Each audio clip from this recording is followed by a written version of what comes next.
지난 시간에 이어서 오늘 본문은 사무엘의 고별 메시지를 담고 있는 내용을 우리가 살펴보게 됐습니다. 지난 시간에 어떤 내용을 살펴보았죠? 사무엘이 이제는 물러나길 때가 되어서 물러나면서 자신을 하나님의 재판정 위에 그리고 여러 백성들 앞에 자신을 피고로 내세우면서 지금까지 내가 사역을 하면서 혹시라도 잘못한 것이 없는지, 혹시 내가 악을 행한 것이 없는지 하나님과 사람들 앞에서 따져보는, 지금까지는 자기가 재판장으로서 수많은 사람들을 재판하면서 지내왔지만 이제 물러나는 그 시점에 하나님 앞에서 그리고 백성 앞에서 자기 자신을 그 재판정에 세워놓고 피고로서 잘못한 것이 있는지를 물어보는 이야기를 우리가 살펴보았습니다. 그때 사무엘이 잘못한 것이 있었습니까? 없었습니까? 일주일이 돼서 다 잊어먹으셨나요? 사무엘이 하나님과 백성들 앞에서 잘못한 것이 있었습니까? 없었죠? 예, 없었습니다. 오늘 본문은 이제 정반대로 이번에는 이스라엘 민족을 하나님의 재판정 앞에 세워놓습니다.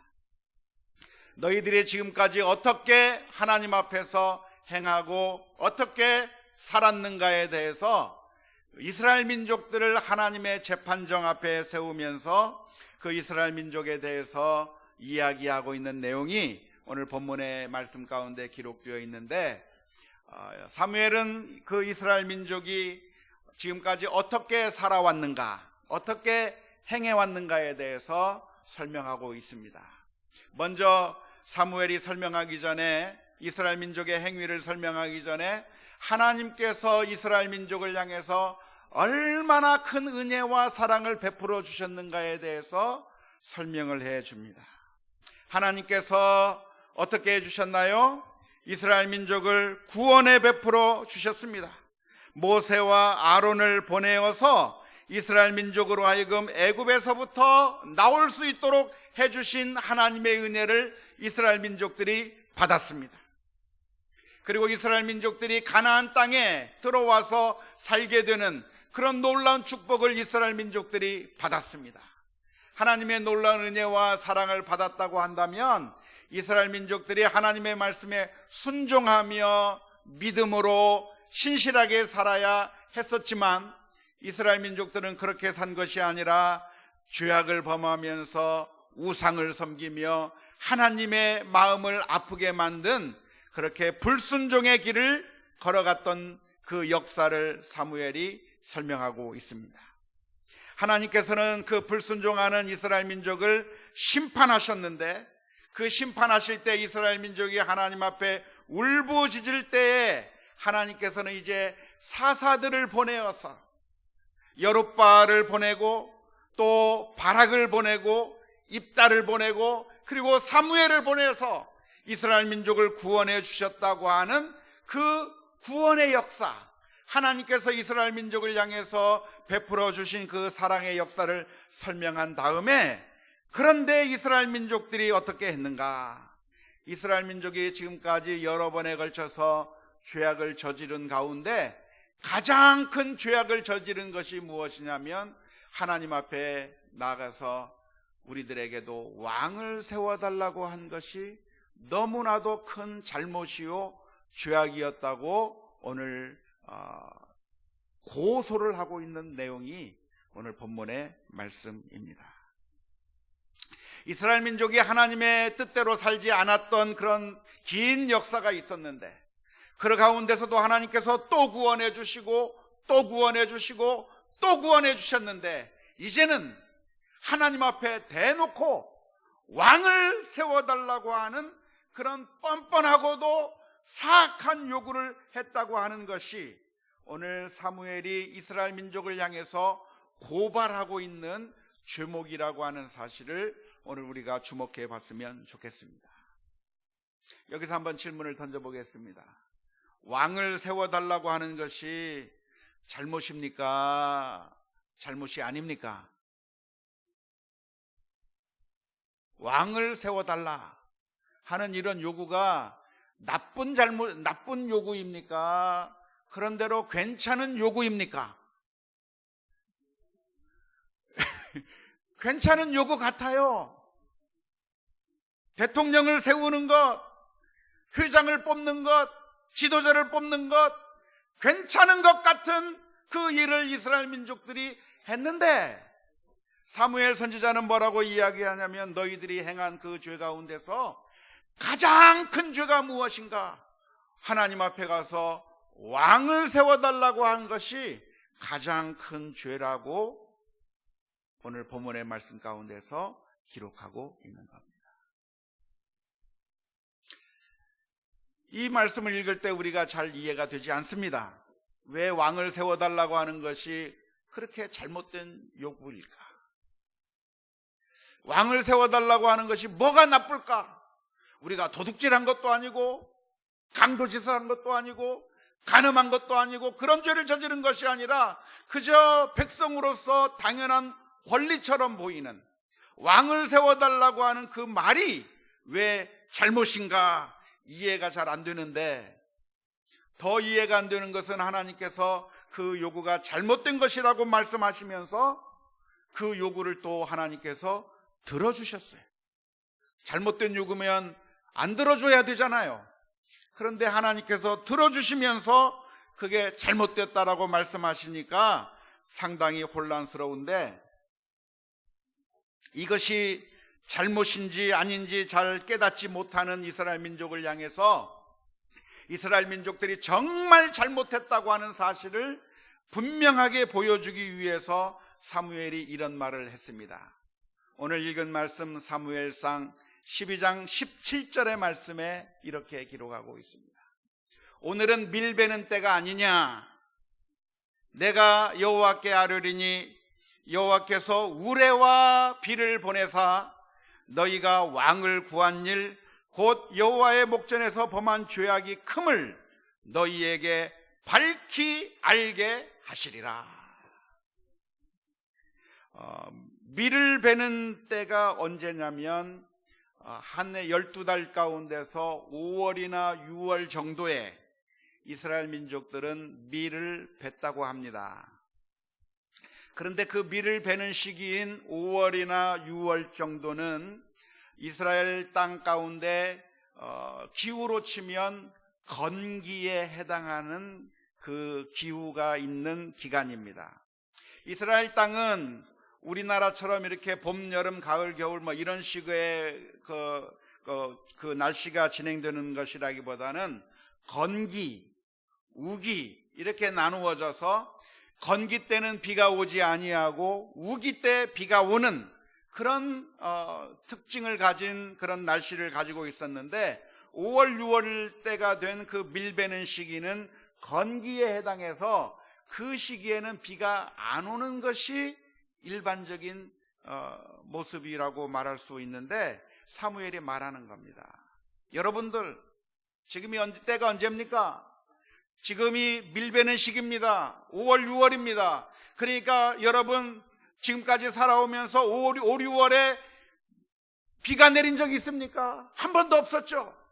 그런데 여러분들이 왕을 구한 그 일이 잘못이라고 하는 사실을 하나님께서 알게 하시기 위해서 우레와 비를 내리게 해줄 것이라고 사무엘이 이야기했는데, 정말 사무엘의 말대로 그 순간 천둥이 치고 우레가 치며 비가 내리면서 그 폭우가 쏟아지는 그 모습을 바라보면서 이스라엘 민족의 마음 가운데 두려운 마음이 들기 시작했어요. 아, 정말 우리가 왕을 구한 것이 하나님 앞에 잘못된 일이었구나. 이것은 정말 우리가 하나님 앞에 큰 죄악을 저지른 것이구나 생각하면서 두려워했다고 하는 것이 오늘 본문에 기록된 말씀입니다. 그러면 왜 이스라엘 민족이 왕을 구한 것이 하나님 앞에 잘못입니까?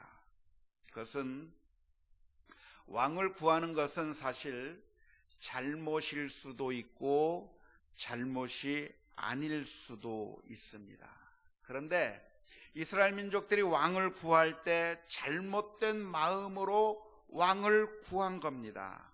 잘못된 마음으로 왕을 구한 것이 무엇이냐면 그 왕을 구하는 이스라엘 민족의 마음에 어떤 마음이 있었냐면 하나님으로는 안 되겠다는 거예요. 하나님이 이스라엘 민족의 하나님이고 하나님이 우리를 지키시는 하나님이시기 때문에 우리는 하나님만으로 만족합니다. 하나님으로 충분합니다. 그런 믿음을 가지고 살아야 될 이스라엘 민족의 마음속에 어떤 마음이 들었냐면 하나님만 가지고는 안 되겠다. 이스라엘 민족들이 이웃의 민족을 바라보면서 저 가나안 민족들은 왕이 있어서 군대가 형성이 되고 그리고 강대국이 되고 그래서 세계를 지배하는 그런 강한 민족이 되어서 저렇게 아주 강대국이 되었는데 우리나라는 왕도 없고 아무것도 없어서 하나님이 다스린다고 하는데 이래가지고는 우리나라가 망하게 생겼으니 우리가 무엇이 있어야 되겠다는 거예요? 하나님으로는 안 되겠고 왕이 있어야 되겠다고 생각하는 것이 그 왕을 구하는 그들의 마음속의 태도가 잘못이라고 하는 사실을 오늘 사무엘이 지적해주고 있는 줄로 믿습니다. 이스라엘 민족들이 옛날에 우상을 섬겼습니다. 이스라엘 민족들이 가나안 땅에 살면서 바알 신을 섬기고 아세라 신을 섬기고 가나안 땅에 있는 모든 다른 여러 신들 몰렉 신을 섬기고 수많은 우상들을 섬긴 그 이유가 무엇이죠? 이스라엘 민족들이 가나안 땅에서 우상을 섬긴 그 이유가 무엇이냐면 이스라엘 민족들의 마음 가운데 생각이 여호와 하나님 가지고는 안 되겠다는 거예요. 하나님이 우리를 애굽 땅에서부터 건져냈고 광야를 통해서 우리를 인도해냈고 그리고 여리고성에서 승리케 만들어 주셨던 하나님이시기는 하지만 전쟁에 능한 하나님이시기는 하지만 농사를 짓는 신은 아닌지 모르겠다. 농사를 지을 때는 하나님이 필요한 게 아니라 바알 신이 있어서 비를 내리게 만들고 바알 신이 우리들에게 축복해줘야 그래야 우리가 농사를 지을 수 있지 않겠는가. 아기를 낳지 못하는데 아기를 낳는 그 일은 하나님으로는 안 되겠다. 누구를 섬겨야 되겠는가. 보니까 아세라 신을 섬기면 아기를 잘 낳는 것 같더라. 우리가 아세라 신을 섬겨야 되겠다. 하나님으로는 안 되겠다. 우리가 우상을 섬겨야 되겠다고 했던 것이 바로 이스라엘 민족들이 가지고 있었던 우상 숭배의 마음이었는데 이스라엘 민족의 왕을 구한 그 마음이 그냥 우리에게도 왕이 있으면 좋겠다고 하는 합리적이고 그저 건전한 판단에서 나온 이야기가 아니라 이스라엘 민족 마음속에 들어있는 그 더러운 그 불신앙적인 요소를 하나님께서 보신 겁니다. 하나님을 신뢰하지 못하겠다. 하나님을 믿을 수 없고 우리에게도 왕이 있어야 되겠다고 하는 그런 불신앙의 동기에서부터 왕을 구했기 때문에 하나님께서는 그 일이 잘못된 것이라고 말씀해 주는 줄로 믿습니다. 하나님께서는 이스라엘 민족들에게 왕을 주십니다. 사울 왕을 세워 주었습니다. 하지만 하나님께서 왕을 세워달라고 요구한 그 행위가 그 마음이 잘못된 것이라고 말하면서도 왕을 세워주신 그 이유가 있다고 한다면 사실은 왕이라고 하는 것은 하나님을 섬기면서 하나님을 철저하게 신뢰하는 가운데 왕을 둘 수 있는 가능성도 있기 때문에 그렇습니다. 오히려 우리 왕을 경험하면서 왕이 우리의 진정한 구원자가 되는 것이 아니라 왕이 우리의 진정한 정답이 아니라 사실은 이 왕이 우리들을 더 힘들게 만들고 괴롭게 만들고 우리에게 만족을 주지 못한다고 하는 사실을 깨달으면서 우리가 하나님 앞에 돌아가야 되겠다고 하는 그런 믿음의 결단이 있게 하기 위해서 하나님께서 왕을 허락해 주시는 겁니다. 이 세상의 모든 우상이 다 그런 특징을 가지고 있습니다. 우리가 살아가면서 우리들의 삶 가운데 필요한 많은 것들이 있습니다. 우리들의 인생을 살아가면서 무엇이 필요하죠? 돈이 필요합니다. 자식이 필요합니다. 명예도 필요합니다. 권력도 필요합니다. 사랑도 필요하고 성공도 필요합니다. 우리가 인생을 살아가면서 이 모든 것들이 다 필요한 것들이라고 말할 수 있어요. 돈이 없이 살아야 되는 것이 아니라 돈이 필요합니다. 자녀가 필요합니다. 남편이 필요합니다. 아내가 필요합니다. 자식이 필요하고 성공이 필요하고 힘도 필요하고 건강도 필요합니다. 모든 것들이 다 필요한 것들인데 이 필요한 것들이 어느 순간에 우상의 위치로 올라갈 때가 있습니다. 그래서 단순히 내 삶을 풍요롭게 하고 내 삶을 윤택하게 만들 수 있는 수단인 돈이 어느 한순간부터 나의 우상이 되어서 그 돈을 섬기기 시작하고 그 돈을 위해서라고 한다면 하나님의 말씀도 거부해버리고 하나님의 뜻대로 살지 아니하고 거짓말하며 속임수를 쓰며 그리고 사람들에게 악을 행하면서 돈을 얻기 위해서 이 세상의 모든 것들을 다 희생하며 희생제사를 그 돈에게 드리는 그 순간에 어느 순간에 그 돈은 우리들에게 필요한 도구가 아니라 우상의 위치로 올라가게 되는 겁니다. 사랑도 마찬가지. 우리가 살아갈 때 사랑이 필요하죠? 필요합니다. 대답 좀 크게 좀 해보셔요. 사랑이 필요합니까? 네, 사랑이 필요해요. 그런데 어느 순간에 그 사랑이 우리들의 우상이 되어버릴 때가 있어요. 우상이 되어버리면 어떻게 됩니까? 그 우상인 사랑을 추구하기 위해서 다른 모든 것들을 다 희생해버립니다. 어떤 희생을 해버립니까? 하나님 앞에서의 거룩함, 그리고 언약, 약속, 이런 것들도 다 희생해버려서 사랑이 우상이 되어서 불륜을 참된 사랑으로 생각하게 되는 잘못된 결론으로 내려질 때가 있는 거예요. 명예도 마찬가지고 권력도 마찬가지고 심지어 우리의 자식도 마찬가지. 우리 부모가 자식을 사랑하는 것 당연한 것이고 부모로서 우리가 자녀를 사랑하는 것은 어쩌면 당연히 해야 될 일일 것입니다. 하지만 어느 순간에 우리 자식이 나의 우상이 되는 그 순간에 자식을 위해서 하나님의 말씀도 불순종하고 죄악을 저지르고 탐욕스럽게 그리고 모든 것들을 다 망쳐가면서 하나님께서 원하지 않는 방식으로 어느 순간에 자식이 우상이 되어 있을 때 그 자식을 우리들의 우상이 될 수가 있는 것입니다. 이러한 우상들이 우리를 만족시켜주지 않는다고 하는 사실을 우리가 분명하게 기억해야 될 줄로 믿습니다. 우리가 수단이 아니라 우리의 인생을 살아가는데 필요한 적절한 수단이 아니라 그것들을 우상으로 만드는 그 순간에 그것들이 우리를 만족시켜주지 못할 뿐만 아니라 우리들의 그 삶을 파멸로 이끄는 그런 정말 사악한 우상이 된다고 하는 사실을 우리가 기억해야 될 줄로 믿습니다.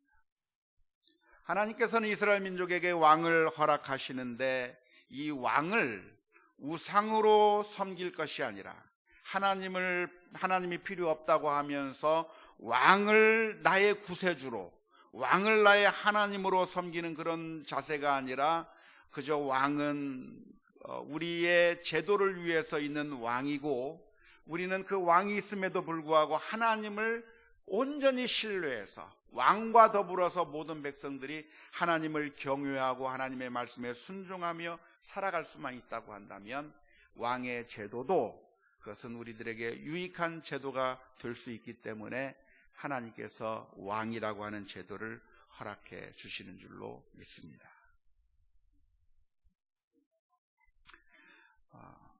왕을 세워달라고 한 것이 잘못이었다고 하는 사실을 사무엘이 책망하면서 그들의 잘못이 아주 크다고 하는 사실을 확증시켜주기 위해서 온유월에 우레와 비를 내리는 그 모습을 보면서 백성들이 두려워 떨었습니다.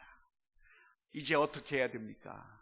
사무엘 선지자님, 우리가 하나님 앞에 이렇게 큰 죄를 저질렀는데 어떻게 하면 좋습니까? 이미 왕을 세웠는데 그러면 다시 왕을 폐위시키고 다시 왕을 없애야 됩니까? 이미 엎질러진 그런 물처럼 돼버렸는데 이 왕을 다시 없애야 됩니까? 그런 질문이 던져질 때 사무엘은 이스라엘 민족을 향해서 이렇게 권고를 했습니다. 14절 15절의 말씀입니다. 너희가 만일 여호와를 경외하여 그를 섬기며 그의 목소리를 듣고 여호와의 명령을 거역하지 아니하며 또 너희와 너희를 다스리는 왕이 너희의 하나님 여호와를 따르면 좋겠지만은 너희가 만일 여호와의 목소리를 듣지 아니하고 여호와의 명령을 거역하면 여호와의 손이 너희의 조상들을 치신 것 같이 너희를 치실 것이라. 믿습니까? 왕이 세워졌지만 왕과 더불어서 온 이스라엘 민족들이 해야 될 일이 무엇입니까? 그것은 여호와 하나님을 경외하라. 하나님의 명령에 순종하라. 하나님의 명령을 따르라. 왕이 세워졌어도 만일 이스라엘 민족들이 하나님을 경외할 수만 있다면, 만일 왕과 더불어서 모든 이스라엘 민족이 하나님의 명령에 순종할 수만 있다면, 하나님의 명령을 따를 수만 있다고 한다면 그들에게 아직도 소망이 있는 줄로 믿습니다. 오늘 우리들이 해야 될, 귀를 기울이면서 들어야 될 하나님의 메시지는 바로 이 말씀입니다. 우리가 누구에게 순종해야 됩니까? 하나님에게 순종해야 될 줄로 믿습니다.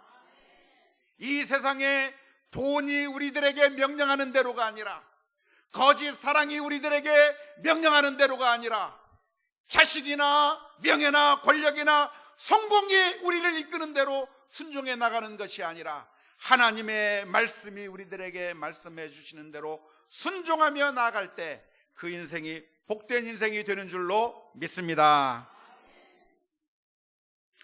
하나님께서는 왕을 세워주셨지만 참되신 왕이 인간 왕이 아니라 하나님이 진짜 왕이라고 하는 사실을 기억하면서 순종해야 된다고 하는 것인데, 왕을 우상으로 섬기지 않고 하나님이 안 되겠다, 그러니까 왕을 세우자가 아니라 왕이 안 되겠구나, 우리는 하나님을 의지해야 되겠구나라고 하는 마음으로 우리들이 바꾼다고 한다면 왕도 우리들에게 유익하게 될 줄로 믿습니다.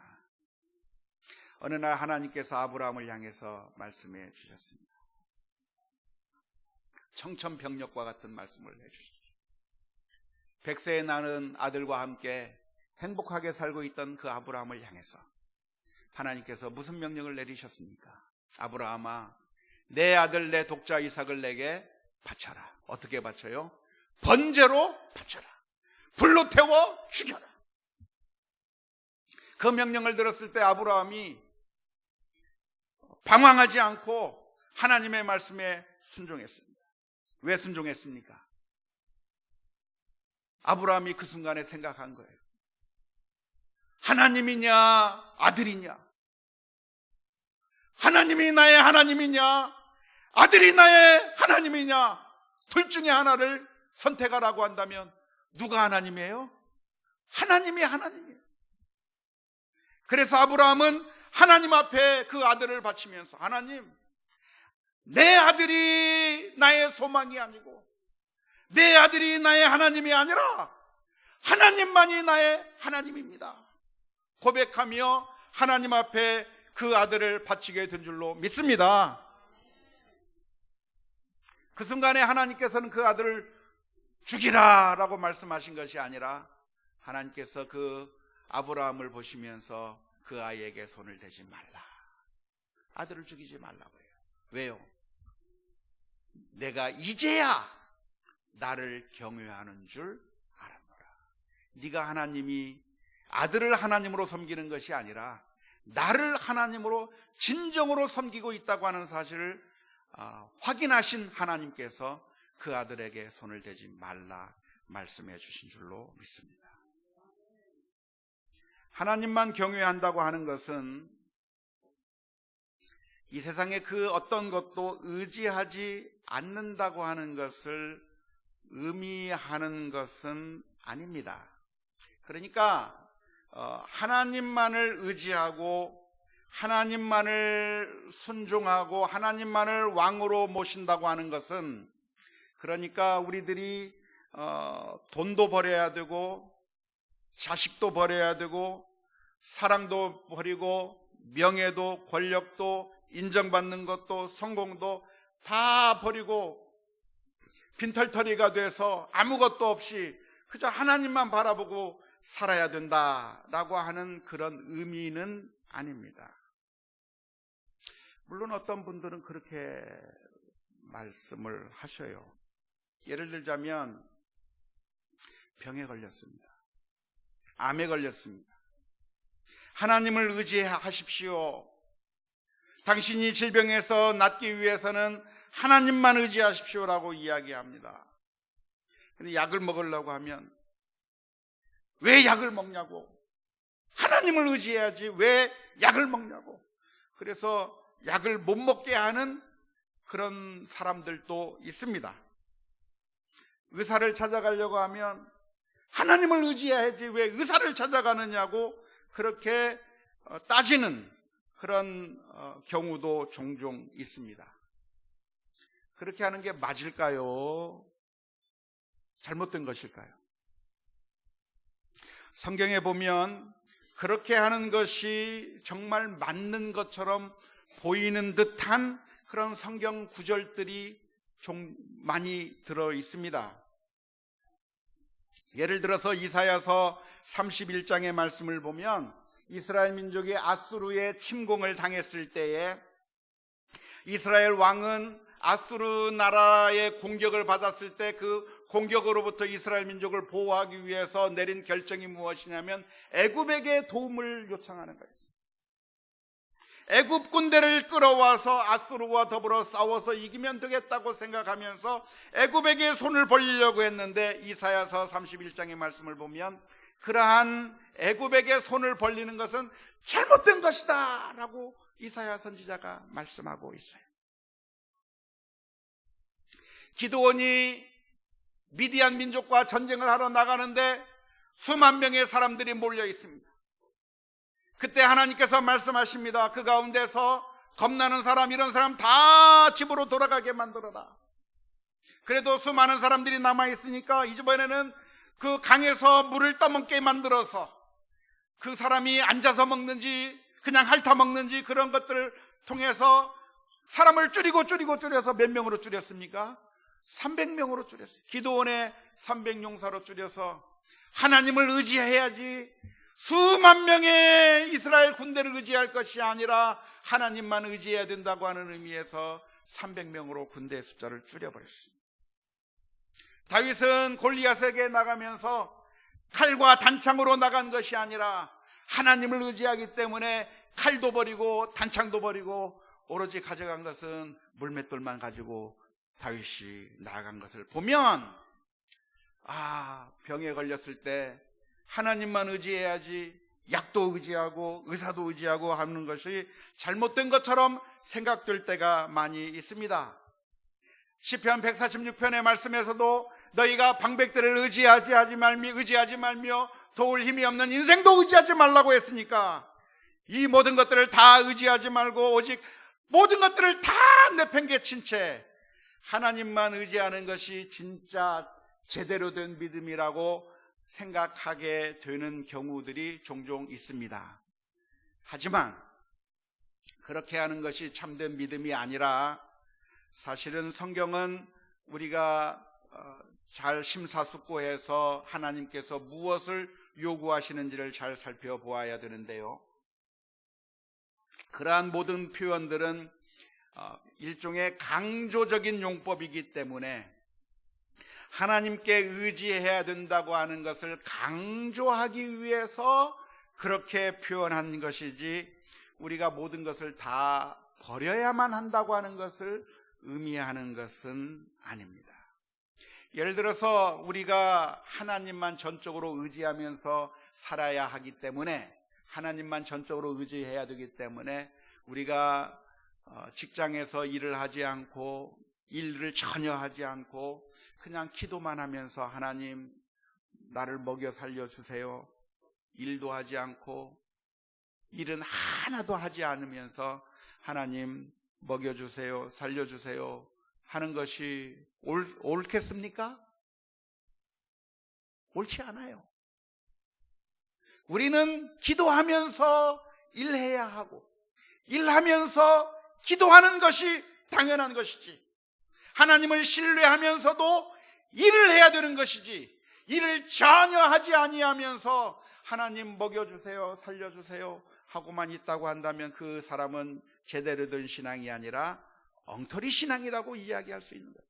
그래서 성경에서 뭐라고 이야기하고 있습니까? 일하기 싫거든 먹지도 말라라고까지 기록해 놓았습니다. 우리가 사는 것이 빵으로 삽니까? 하나님의 말씀으로 삽니까? 하나님의 말씀으로 산다고 성경은 기록하고 있습니다. 그러니까 우리는 지금부터 밥을 한 끼도 안 먹고 먹을 거 아무것도 안 먹고 하나님께서 살려주실 것을 기대하고 계속해서 금식에도 살 수가 있을까요? 아닙니다. 우리가 하나님을 믿고 의지하고 산다고 하는 것은, 하나님의 말씀으로 산다고 하는 것은 우리가 음식을 전혀 섭취하지 않아도 우리가 살 수 있다고 하는 것을 가르쳐 주시는 말씀이 결단코 아닙니다. 병에 걸리면 우리가 하나님을 의지해야 하기 때문에 약도 의지하지 않고 의사도 의지하지 않고 아무것도 나으려고 하는 아무런 노력도 하지 않으면서 오로지 기도만 해야 되느냐? 그렇지 않습니다. 우리는 기도하면서 약도 먹어야 되고 수술하면서 하나님 앞에 기도해야만 하는 것입니다.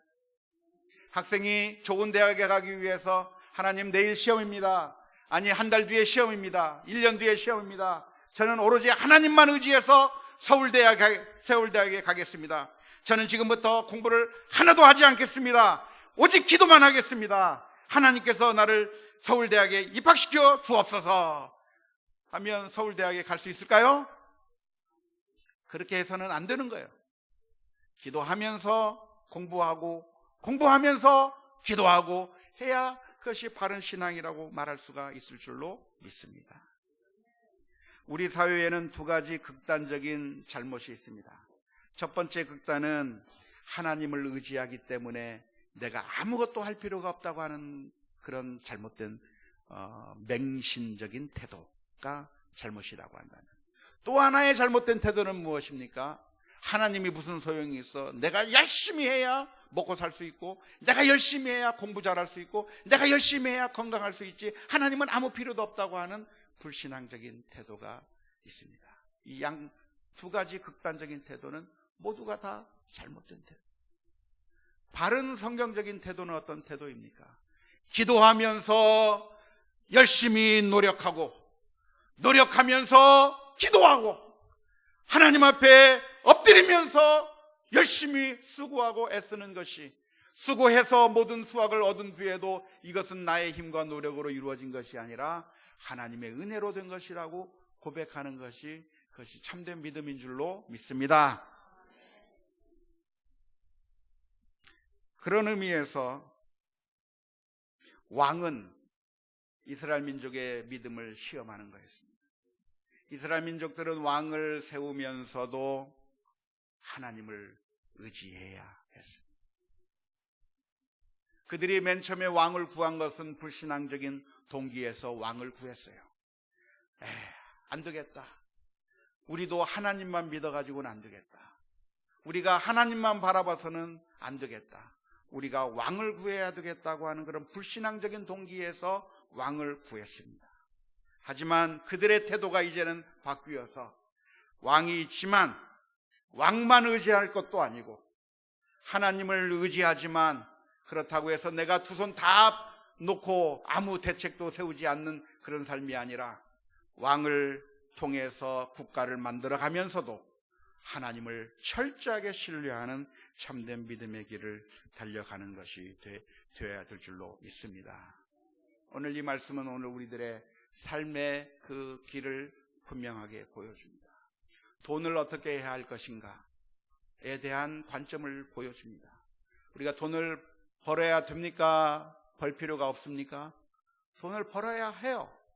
하지만 돈에 의지하는 것이 아니라 하나님을 의지하고, 돈을 우상으로 섬길 것이 아니라 하나님을 나의 하나님으로 섬기고, 돈을 하나님의 그 밑으로 떨어뜨려야 되고 수단으로 떨어뜨려야 돼요. 사랑이 필요하고 명예가 필요하고 성공이 필요하고 인정받는 것들이 다 필요하지만 그 모든 것들을 우상의 자리에 놓을 것이 아니라 하나님을 나의 하나님으로 섬기면서 하나님의 말씀에 순종하고 하나님의 명령을 따르고 하나님의 뜻에 따르면서 이 모든 것들을 하나님의 뜻대로 주관해야 될 줄로 믿습니다. 제가 미국에 있을 때 한참 박사과정 공부를 하고 있을 때 누가 만들어낸 이야기인지 실화인지는 모르겠지만 시카고 대학에 있던 어떤 박사과정 학생의 이야기가 들린 적이 있었습니다. 시카고에 있는 어느 유명한 대학에 유학을 온 한 박사과정 학생이 있었는데 결혼한 지 얼마 되지 아니한 그 부부가 같이 살면서 남편은 박사과정 공부를 하느라고 새벽에 일찍 일어나서 학교에 가서 공부를 하고 점심때 와서 밥 먹고 저녁 때 와서 밥 먹고 밥만 먹으면 무조건 도서관에 가서 새벽부터 밤 늦게까지 공부만 하다가 집에 와서 하는 일은 밥 먹는 거, 삼식이로 아침, 점심, 저녁 먹는 거 하고 잠자는 것만 하고 자신의 모든 시간을 다 도서관에서 공부만 하던 그런 어떤 학생이 있었습니다. 박사과정 학생이 있었다고 합니다. 그 아내가 굉장히 힘들었겠죠? 결혼 생활이 도대체 이게 뭐냐? 재미도 없고 정말 결혼 생활에 회의를 느낀 그 아내가 우울증이 오고 힘든 가운데 어느 날 공부하러 나가겠다고 하는 그 남편을 불러 세워놓고 잠깐만 불러놓고 아내가 남편을 향해서 이야기를 했어요. 여보, 나 힘들어 죽겠어. 이런 식으로는 못 살겠어. 맨날 당신은 도서관에만 가 있고 나는 말도 안 통하는 이 미국 땅에서 이렇게 힘들고 어렵게 인생을 사는데 여보, 둘 중에 하나 선택하시오. 나를 선택하든지 공부를 선택하든지 둘 중에 하나 선택하시오. 그랬어요. 그때 남편이 뭐라고 대답을 해야 됩니까? 예? 둘 다 필요하다고. 둘 다 필요하다고 얘기하면 그래도 좀 낫겠어요. 저는요, 우리도 부부싸움 하면서 그런 질문을 던졌어요, 제 아내가. 그랬을 때 저는 뭐라고 대답했냐면은, 그래, 공부 안 할게. 나는 자기가 최고야. 그랬어요. 기억하는지 뭘 안 하는지 모르겠지만 나중에 사실 확인은 제 아내에게 가서. 근데 그 친구가 뭐라고 대답했냐면 이렇게 대답을 했어요. 내가 꿈을 가지고 미국에 와서 지금까지 박사 공부 여기까지 했는데 공부 포기 못하겠다고 대답했습니다. 그래서 어떻게 됐는가? 그 가정이 깨지고 말았어요.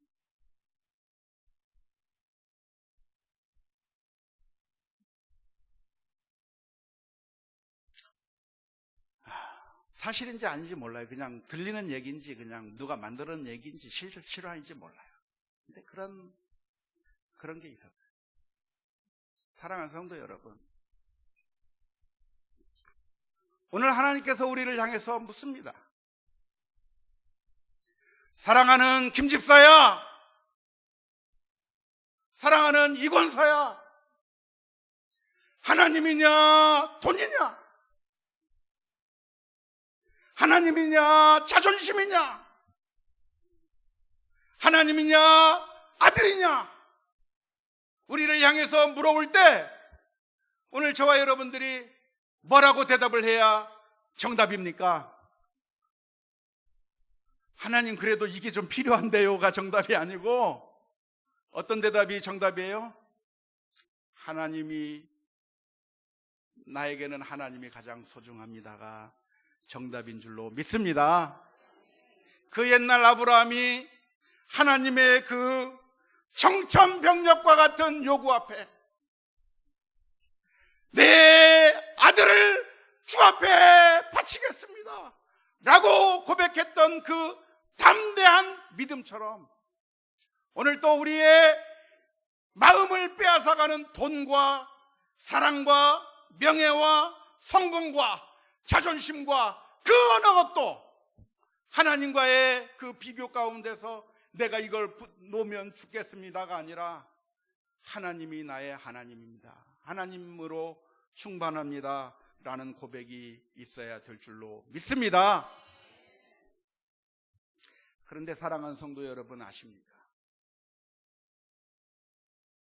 우리의 상황이, 우리가 죄로 인해서 멸망당해야 되는 이 상황이 하나님을 향해서 질문을 던진 것 아십니까? 우리가 죄로 인해서 망가지게 됐을 때 영원히 심판받을 수밖에 없는 그 상황이 하나님에게 양자택일을 요구하셨어요. 하나님, 김집사 살리겠습니까? 나를 살리겠습니까? 아니면 그 아들을 생명을 보존하겠습니까? 그 질문 앞에 우리 주님께서, 우리 하나님께서 독생자 그 아들을 십자가 위에 버리셨어요. 오늘 저와 여러분들을 향해서 나에게는 너희들밖에 없다, 너희들이 나의 사랑이다 말씀하시면서 하나님께서는 그 아들을 십자가에 포기해 주신 줄로 믿습니다. 사랑하는 성도 여러분, 하나님 앞에 나아오는 것은 모든 것들을 다 버리는 것입니다. 물론 그 모든 것을 다 버린다고 하는 것은 극단적인 어떤 그런 맹신적인 사람들이 말하는 것처럼, 그러니까 약도 쓰지 말라, 돈도 다 내버리고 거지처럼 살아야 된다, 그런 이야기는 아니에요. 하지만 하나님께서 우리를 향해서 질문을 던지실 때가 있습니다. 너는 나를 가장 사랑하느냐, 아니면 네 자존심이 더 중요하냐? 너는 내가 더 중요하냐, 아니면 너의 생명을 유지시켜준다고 생각하는 돈이 가장 중요하느냐 라고 하는 질문을 던졌을 때 오늘 저와 여러분들의 대답이, 오늘 사무엘이 이스라엘 민족을 향해서 권면해 주었던 그 권면의 대답이 나올 수 있기를 주님의 이름으로 축원합니다. 너희가 만일 여호와를 경외하며 그를 섬기며 그의 목소리를 듣고 여호와의 명령을 거역하지 아니하며 또 너희와 너희를 다스리는 왕이 너희의 하나님 여호와를 따르면 좋겠다고 하는 이 권면의 말씀이 우리들의 신앙의 고백이 될 수 있기를 주님의 이름으로 축원합니다.